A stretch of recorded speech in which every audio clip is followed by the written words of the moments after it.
पुणे आणि मुंबई पुरताच विकास मर्यादित न ठेवता महाराष्ट्रातील इतर शहरांनाही रोजगार आणि उद्योगांच्या मुख्य प्रवाहात आणण्याचा निर्धार देवाभाऊ सरकारनं केलाय। याच दृष्टिकोनातून सोलापूर आणि कोल्हापूरमध्ये आयटी पार्क उभारणीला गती देण्यात येत आहे। सोलापूर आयटी पार्कसाठी आवश्यक अर्थसंकल्पीय तरतूद याच वर्षी उपलब्ध करून देण्याची घोषणा करण्यात आली आहे। त्यामुळे माहिती तंत्रज्ञान क्षेत्रातील गुंतवणूक वाढून स्थानिक युवकांसाठी मोठ्या प्रमाणात रोजगाराच्या संधी निर्माण होणार आहेत। यासोबतच सोलापूर विमानतळावर नाईट लँडिंगची सुविधा उपलब्ध करण्यासाठी केंद्र सरकार सोबतची चर्चा अंतिम टप्प्यात आहे।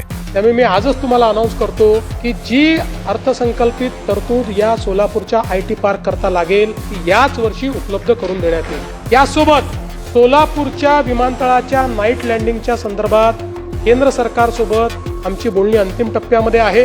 राज्य सरकारने या सगळ्या विमानतळांवर या व्यवस्था करण्याकरता आपण 500 कोटी रुपये ठेवलेले आहेत। राज्य सरकारने यासाठी 500 कोटी रुपयांची तरतूद केली असून सोलापूरच्या औद्योगिक आणि व्यावसायिक विकासाला यामुळे नवी चालना मिळणार आहे। इतकेच नव्हे तर सोलापूरमध्ये शासकीय अभियांत्रिकी महाविद्यालय मंजूर करण्याचा निर्णयही घेण्यात आला आहे।